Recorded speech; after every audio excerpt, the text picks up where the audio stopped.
Hi, everybody. I'm Bill Carlson from Café on Tampa.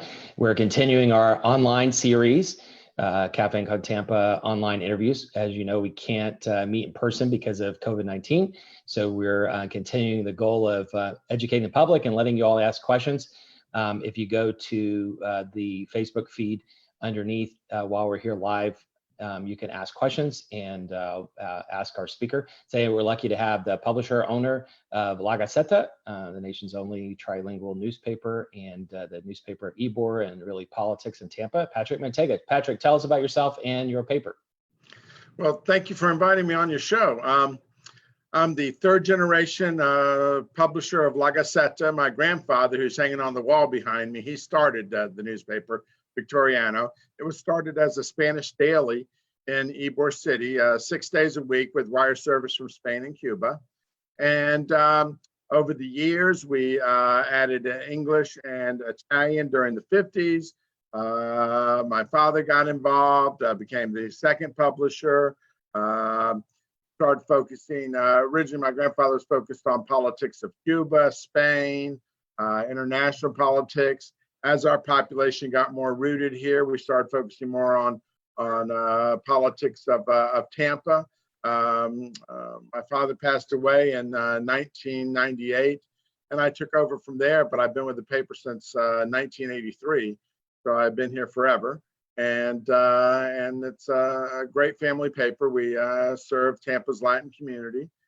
We try to promote the great things about our Hispanic community. We try and inform them about the things that the power brokers are doing for them and to them. And we try to be a root for our community and root for the underdog. So we're probably one of the few pro-union newspapers in the state of Florida. And we've always had a very strong Democratic leaning. Hey, so I have to ask you about the painting behind you. That's a Ferdie Pacheco or no? It is. Dr. Pacheco painted that in 1980.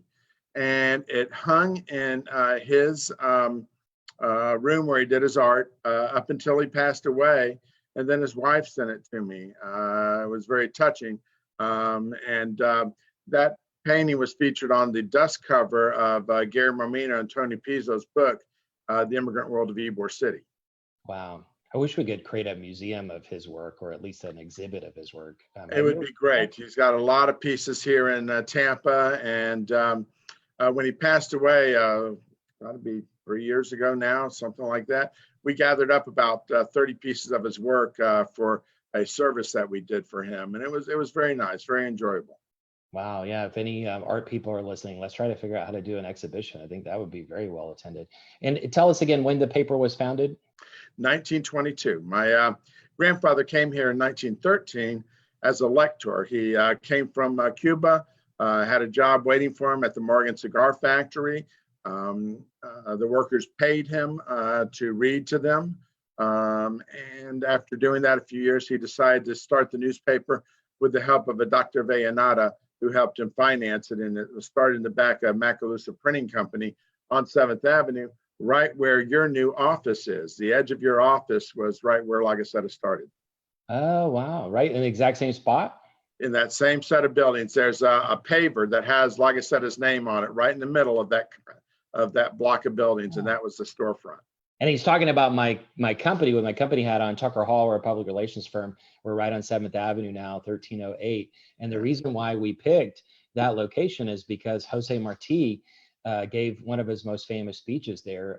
People who don't know may learn now that as kids in Cuba grow up learning about their revolutionary hero, kind of their George Washington and Thomas Jefferson, he spent a lot of time in Ybor and gave a couple of his most famous speeches that kids in Cuba grow up learning about. Tell us your perspective on Jose Marti and what else you want to say about that. Well, Jose Marti, I think, visited Tampa 22, 23 times. He helped lead a movement for Cuba to free itself from Spain. He was a poet. He was a great thinker of his time. And the study of Marti is a study of somebody who just decided to start to focus his life on helping the underprivileged, helping the repressed. And And it's a great story, and it's fantastic that Tampa played such a vital role in the Cuban Revolution and the Spanish-Cuban War, and then eventually the Spanish-American War. And when we have visitors from Cuba, it could be famous artists, poets, photographers, whatever, other kinds of officials. When they come, they go to the steps of the old Ybor cigar factory there, those iron steps, and there's a memorial there. But just like we grew up learning the Gettysburg Address, kids in Cuba grew up learning that speech, and they really literally are drawn to tears when they see that place because it's so important in their history. In every history book in America, for kids, you'd find Washington crossing the Delaware. Well, in Cuban history books, you see Jose Marti standing on those steps, giving a speech to the cigar workers. So yes, it's a very famous moment in Cuban history. And that moment was here in Tampa. And there's been a lot of links between Tampa and Cuba, but our current relationship has helped us forget about a lot of those links, and it'd be really great to one day reestablish those. Our newspapers tried to lead that cause. We endorsed ending the trade and travel embargo, probably, I think it was in 2000 or 2001. Far earlier than any Spanish language newspaper in America, and probably earlier than most of the dailies.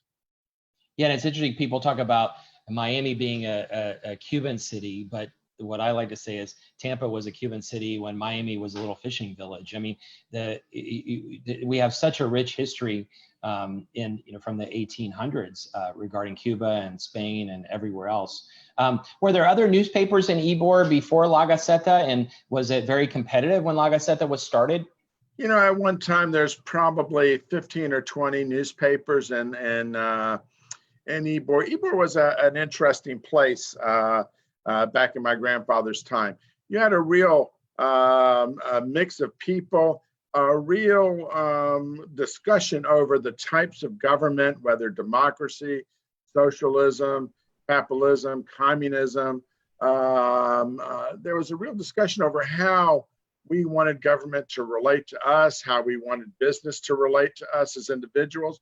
And so you had a lot of newspapers that were very focused on their particular brand of politics. You had a lot of papers that were out of the unions movement and different things like that. And so, over the years, they faded away as our community became more Anglo, more English speaking, started to break up and separate, and became more diffused throughout all of Hillsborough County. And we're the only survivor out of that group. But it was a very dynamic group, and there was a lot that were larger than us. La Prensa, La Tradición were larger than La Gaceta, but we survived. Are those archives kept somewhere? And I know one of your buildings at least partially burned down not long ago, or got rained on. Are there those old archives of newspapers from the late 1800s, early 1900s? Some of them exist, but a lot of them don't. Spanish language was not a great thing, and the government did very little, and the universities did little to help preserve it until very recently. So while universities and governments used to get involved in helping preserve, English papers throughout the state, Spanish language papers were frowned upon, and so a lot of them did not get preserved. They didn't have the wherewithal to be able to give their archives to universities and things like that. So some survived, but not great sets of records. We have all of our papers just about back to 1922. And do you regularly have historians and students come look at them to learn about Ybor at the time? We do. They're available at the University of South Florida, University of Florida, Tampa Public Library. We have people who come here. We have boxes and boxes of letters. We never throw anything away. So, by the way, anybody listening right now, if you'd like to ask a question, just post it underneath the feed here, and I'll look at it and ask Patrick. Sorry, I cut you off. Tell us what else about Ybor. Well, Ybor is a little bit sad right now. It's you look down 7th Avenue, and the only thing walking across the street are the chickens. As an entertainment district, it's been hit really hard by social distancing, and it really has very little life in it because, of course, a lot of that's been discouraged. While they've kept the Bayshore open, and they've kept the Riverwalk open. I've watched, and some of the police kind of frown on anybody walking together on 7th Avenue. So tell us, we'll do a quick history. Tell us, Ybor in its heyday in the late 1800s, early 1900s, what were there, 200 cigar factories between Ybor and West Tampa? And Ybor, I think, was a separate incorporated city. Then what happened? Somewhere along the way, the interstates came. Tell us the big moments of history of Ybor, please. Well, first of all, Tampa was a sleepy little fishing village that had lost its incorporation several times. It would yellow fever would come through, the population would die out, and they could not keep their city going. Tampa did not become and stay a city until Ybor, as Mr. Ybor was building his warehouse, his factory here, and Mr. Haya was building his factory here, and they were plotting out Ybor City. The city of Tampa basically incorporated immediately, and from that point on, the city survived. So a lot of people want to talk about Tampa really being here, and then Ybor coming along and adding to it, but really, without the cigar factories, without Mr. Ybor and Mr. Hyatt, the city of Tampa really wouldn't be here. It was what helped start this community. And so you had Ybor City as a hub of factories. You had Gary, which was another city. You had Robert City. You had West Tampa. All of these started to open up around Tampa proper, and they were all Latin cities. West Tampa had a Latin mayor, a Latin police force, Latin fire department, and they would center around the cigar factory. So at the heyday, I think we're around 400 cigar factories. And in the roaring 20s, we were producing 500 million hand-rolled cigars a day, which is just an amazing number. And these factories are what generated the revenue for the city of Tampa. It drove the port. And it's what made Tampa the biggest city on the West Coast, and why it surpassed Cedar Key and St. Petersburg and Sarasota and all the other ones around us. And over the years, City of Tampa, of course, has incorporated these little Latin cities. But that's what Ybor was about. And those immigrants who came in to work in the cigar factories were Spanish, they were Cuban, they were Italians. We had Romanian Jews come in as shopkeepers. We had Germans come in, and so it was a real cosmopolitan area, which was kind of unusual in the Deep South. And because we were in the Deep South, Ybor City and these Latin communities kind of had to take care of their own. So we had to have our own banks, our own service industries, because it was a lot of these Latins weren't welcome in downtown and other parts of Tampa.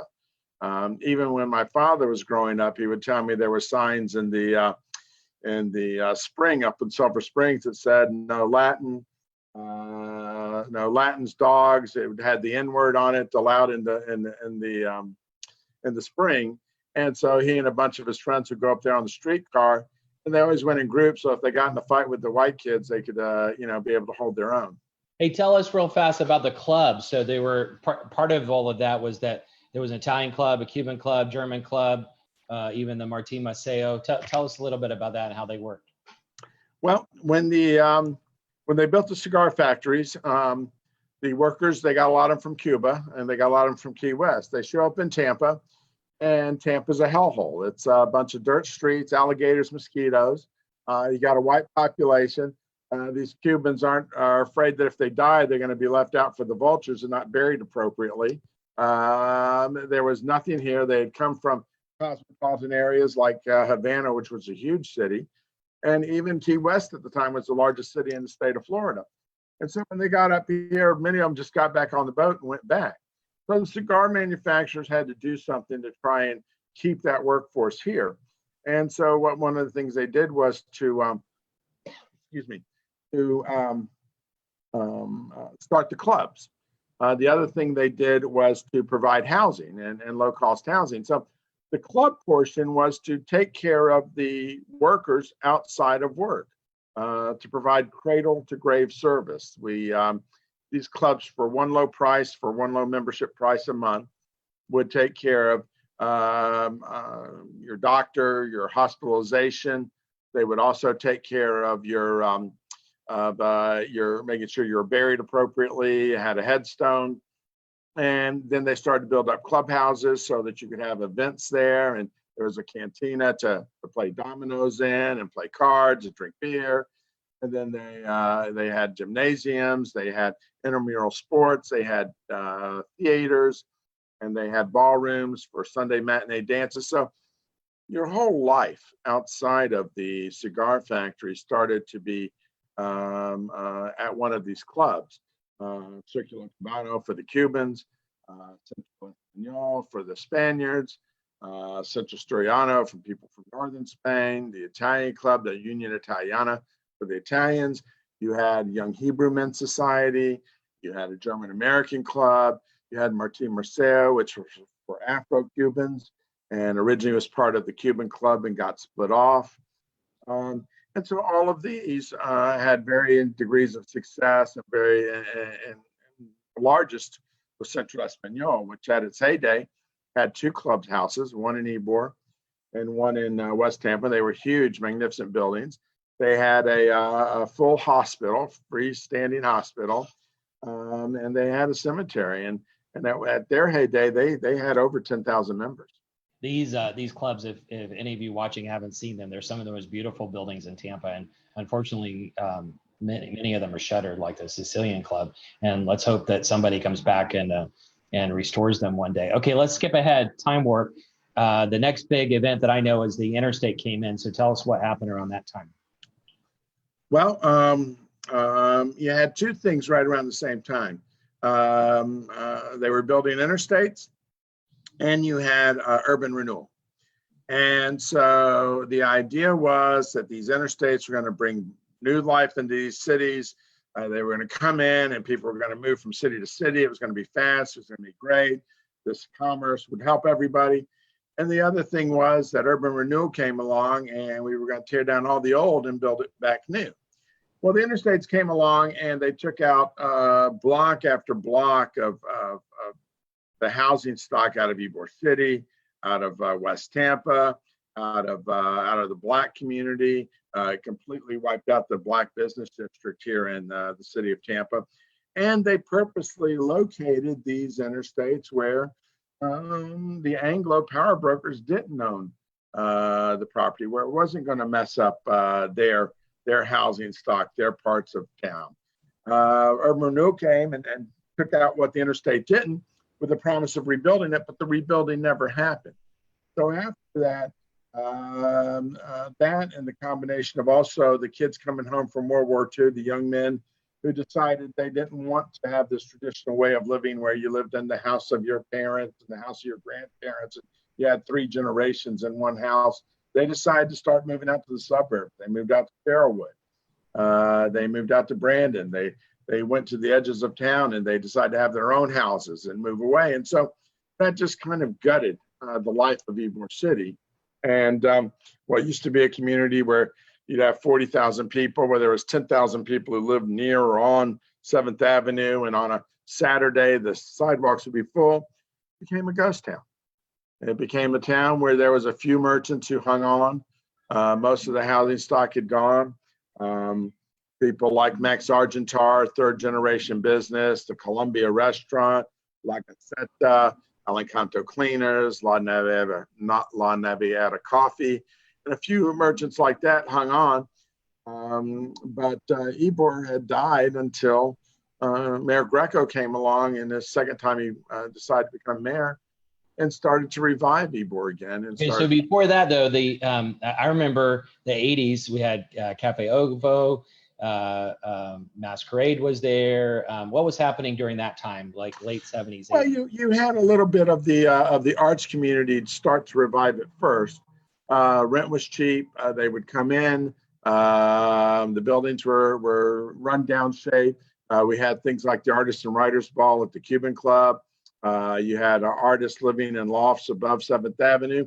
But you had this cool art community, and then you had a few related businesses come in and do some funky things. You ended up with things like the Castle, very alternative forms of entertainment. You had El Goya, which was a gay club. There became tracks, and and at the time, these were unusual forms of entertainment. They were be a hotel.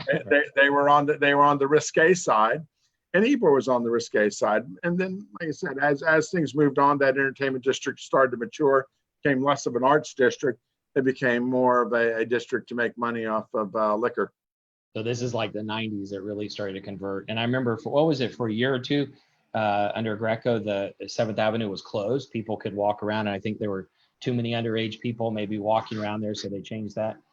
Well, at one point, after Greco got involved in Ybor's natural progression, you ended up with 15 to 20,000 people showing up in Ybor City on a Saturday night, and it was the hottest place in the west coast of Florida.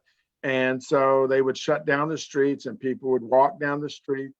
But it was a little bit too much of a good thing. It got a little bit too wild, got a little bit too crazy. We had too much liquor, and the district started to get way out of balance.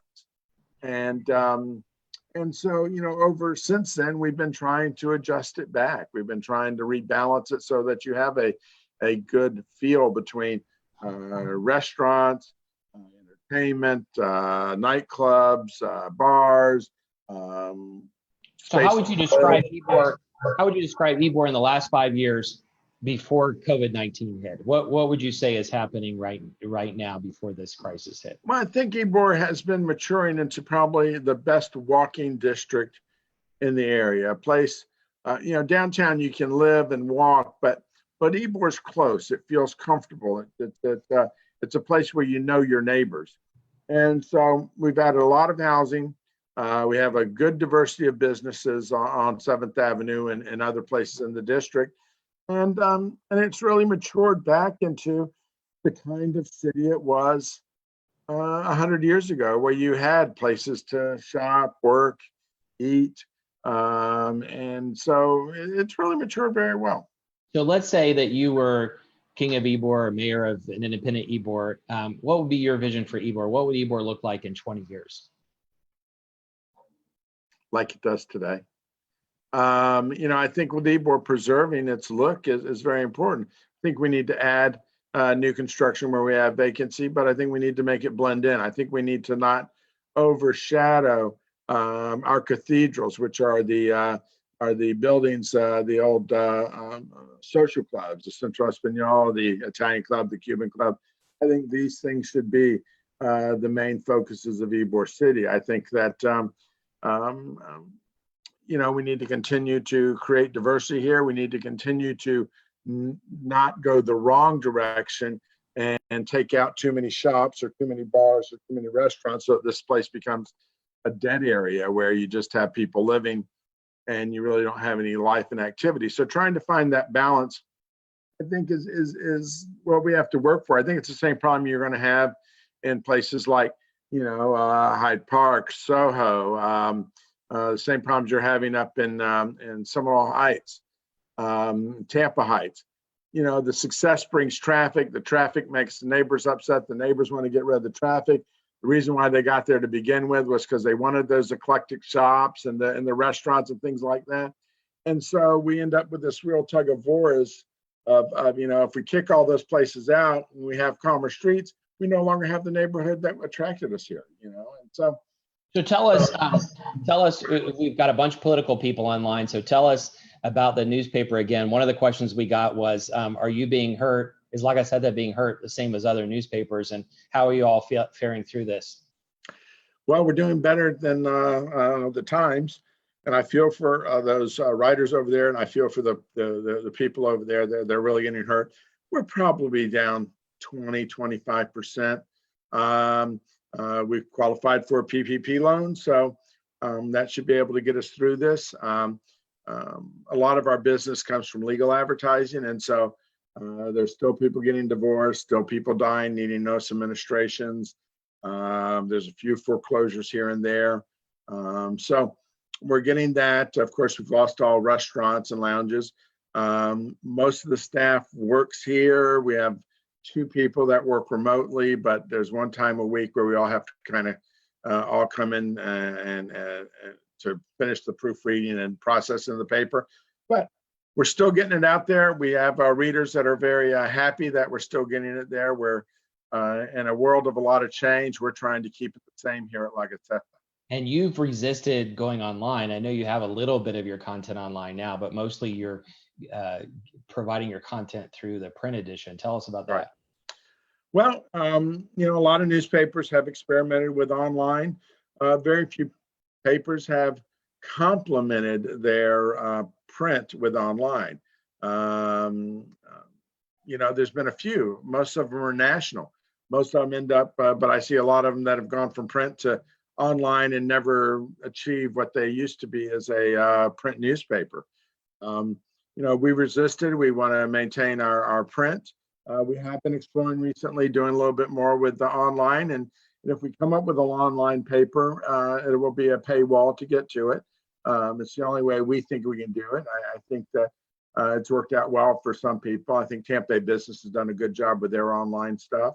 But people like the Times still haven't quite figured out how that works, and yet they've spent tremendous amounts of money on research for 30 years on it. So what do you think are the reasons that people subscribe to your paper? What are the reasons that they read it and subscribe? I think because we're unique. I think we give them an odd point of view not an odd point, a different point of view that they don't get from other people. I think that the historic stuff we do is enjoyable for them. I think we're the only place you can get Spanish language written well, and I think that's enjoyable to a lot of people who speak and read Spanish and want to read something that's written well and enjoyable. We have good writers. Doris Weatherford's very good, and I have to mention, since I'm mentioning Doris. Doris sadly lost her husband, Roy Weatherford, a couple of days ago, and our heart goes out to her. He's been suffering with some illness, and it's really tough. With Gene Sudit writes for us, he does a great job. O'Neill does a fantastic job for us. I write, and so we feel like we have a good, rounded newspaper. We deal with a lot of local politics that sometimes doesn't get mentioned, and as this area has whittled down, we've lost the Tribune. The Times can't do the job it used to do. We find ourselves a lot of times being the only source to talk about certain issues going on with the city or the county. So your column, let's segue in the last few minutes, talk about your column in politics a little bit. Your column usually breaks news, or it has insider information, and it's called As We Heard It. So it could be, tell us about it and the evolution of it and how you cover what you do and how you break news. Well, I inherited the newspaper from my father, but I also inherited the column As We Heard It. He started writing it back in the 50s. And when he passed away, I inherited a lot of his sources. And so we used to be very unusual. We used to write rumor, gossip. We used to write about it before you had confirmed sources. Now, all news seems to be that way. So what we used to do, everybody seems to do now. But we do try to find the things that are missed out on. We do write about very local politics, write about judicial races, county commission races. We predict, we're one of the few, I think the only group I know, we try to predict who's going to win and who's going to lose. Every election cycle, we have a list of predictions of who we think is going to win and lose, not based on polling, but based on our insight. What's your accuracy rate? We generally doing about 85%. Yeah, we feel pretty good about it. It's getting tougher nowadays. Somebody just asked a tough question. Speaking of tough, how come all of your articles are not in 3 languages? Like your column is only in English, right? Right. Well, because we think that if you are Spanish language, if you need to have the Spanish language, that's your dominant language, we believe that your interests are going to be a little bit different than if you're English dominant. If you read English, we're probably not your only source of news, since we're weekly. And so we have to give you something a little bit different. We have to give you something a little bit more unique. In the Spanish language, we can actually talk to you more along the line of a regular news story, talking to you about, what Donald Trump's doing, talking to you about what's happening with Social Security, Medicare, Medicaid, the school district. Those articles in English would probably not be a real draw in our paper. So we just feel that if you're Spanish language dominant, you're going to have a different set of interests than if you're English language dominant. Okay, let's spend a couple minutes talking about politics. How do you think this current crisis is affecting local campaigns, and what kind of impact do you think it will have in August and November? Well, I think that it's going to have a bigger impact in August than November.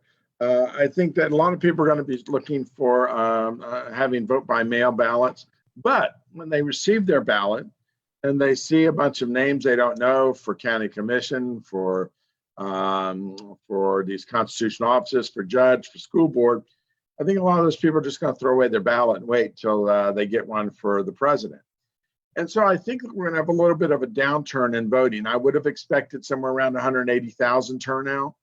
I think we might be around 160. I think that it means that candidates are going to have to spend their money early, because I think they're going to have to spend it trying to reach out to people who get a vote by mail ballot. But they're going to have to be very wise, because there's going to be so many vote by mail ballots. They're going to have to try and sort through who getting those ballots is actually going to vote, because most people aren't going to be able to afford to do mail or outreach to 200,000 people receiving a mail ballot. What is the sensitive way to ask for money right now? There are lots of campaigns that were just gearing up, and this is critical fundraising time before we hit summer. Most campaigns seem to wound down. If you were advising a candidate, what would you say about raising money right now and pushing their campaign? I would say try to target people or industries that aren't hurting this bad. If you're sending a money request to somebody who owns a restaurant or a bar or lounge, that's a non-starter. So try to focus on industries that might be doing better.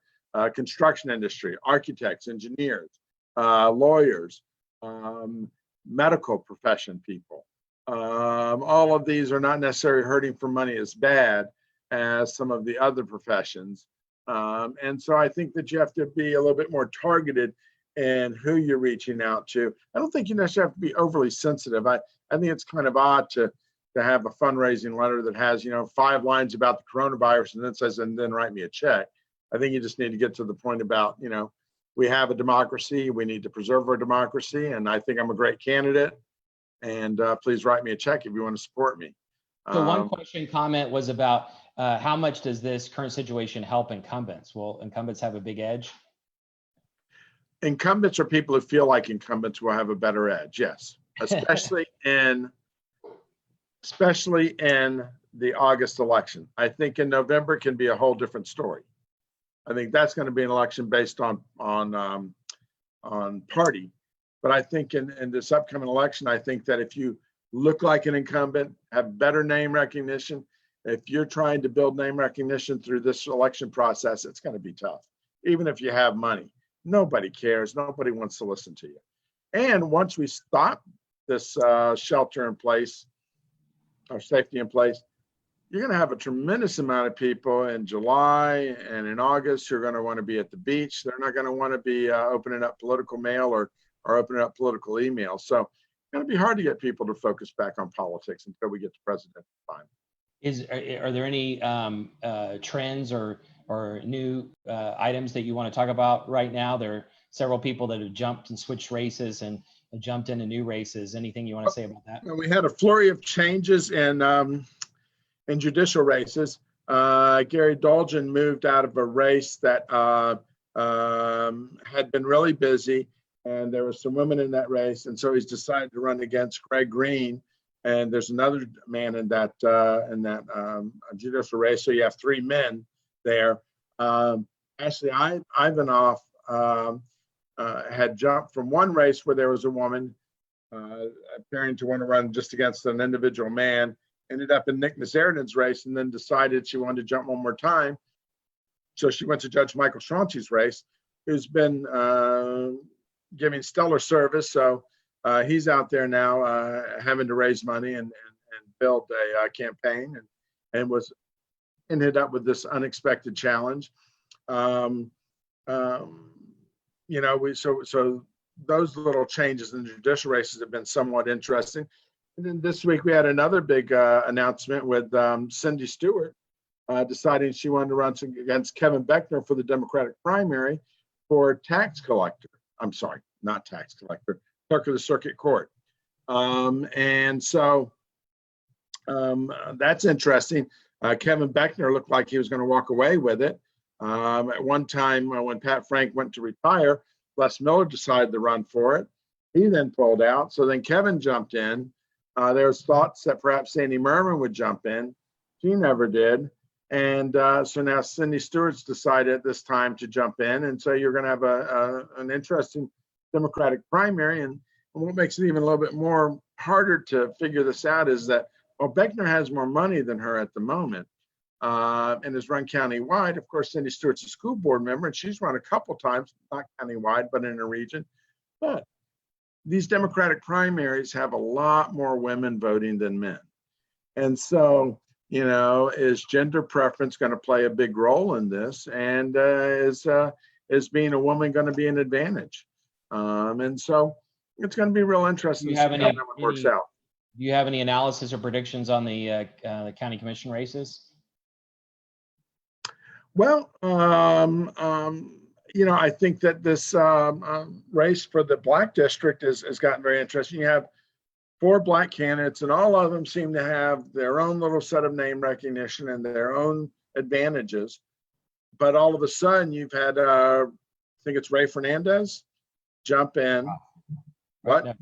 No, Rick Fernandez. Very good. Thank you. Rick Fernandez has jumped in, who, you know, has mixed this up. Some are concerned that perhaps if these 4 African Americans divide that Black population up, and that it's going to allow this one person who's non-Black to win this race.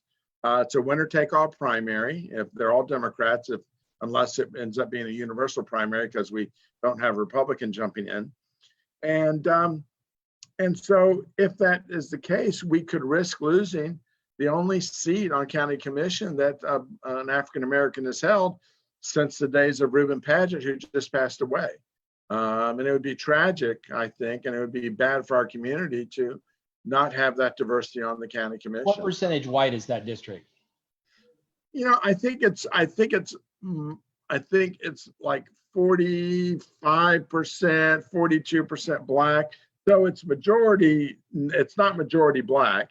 It's primarily Black, but a lot of it's Latin, and then you have the white population. So in the past, it's really been owned by the Black community, and the power brokers in Tampa have wanted it to be that way. They have worked to make sure that the Times and the Tribune, when it existed, used to make sure they always endorsed an African American for that seat. The Chamber of Commerce types would, you know, support African Americans for that seat. As we continue to move down the road, people start to forget about these things, and there's some people who become colorblind, and that can be good and bad. It can also mean that that you don't see color, but it also means you don't see that color's missing in certain places. What about the other county commission races? Well, you've got a South Tampa race, and also it covers Ruskin and parts of Citrus Park. That's Harry Cohen. And as a Democrat, you've got the young lady, help me. Jen McDonald. Jen McDonald. She's watching, by the way, too. And she recently got a good endorsement from Ruth's List, and so she's trying to come on, even though Harry has an advantage. And then you've got Tony Morhone as a Republican who's jumped in recently, and he's trying to raise some money, and he's trying to give the Republicans a chance there. You know, if I had to handicap that one, I still think that Harry's the guy to beat. But once again, if women come out strong, if women vote for gender, might be a closer race than what we think. And then Tony Morhone, you know, has to see if how big an anti-Trump vote there is out there come November. I think that in November, Republicans are going to either have to deal with the fact that so many people are voting anti-Trump that they don't have a chance, or that Trump's very popular and they do have a chance. But I think a lot of their success is going to depend on how people view the president. Great. Well, I know you you need to go. I promised you that it would be about 30 minutes. We're up to about 40. Any other insights or thoughts before we go? No, just hope everybody stays safe. Buy a subscription to La Gazzetta. The phone number is 248-3921. Call me. I'll answer the phone right now and I'll take your money. You can go to our website and buy a subscription there. So we appreciate everybody. And I actually have 2 or 3 subscriptions because I have to make sure that whatever office I'm at, that I get it, because you can't miss that information on Friday morning, and whoever gets it first is absolutely. The other thing I should mention is that you're either president or past president of the Cuban Club. You've done a great job trying to save that building. It's going to take, I think, millions of dollars to completely restore it. But thank you for your service there too. We're working on it, and when we are able to party again, please book your wedding or your party or your bar mitzvah or whatever it is at the Cuban Club, and we'll show you a good time. Last question. Somebody says, do you miss disc golf? I haven't played in a while, and I want to get back to playing. And now that I can't play because they've closed all the courses, I even want to play more. So absolutely, I miss disc golf. Whoever it is, if they want to, get together, as soon as we can, send me a note. We'll go play disc golf. And don't forget the bocce ball tournament either. Thanks so much to everybody. We're going to try to do these every day at 3, except on Fridays, which we'll do the normal time for Café on Tampa. And hopefully we'll get back to the face-to-face meeting soon. Thank you. Thanks, Patrick. Thank you.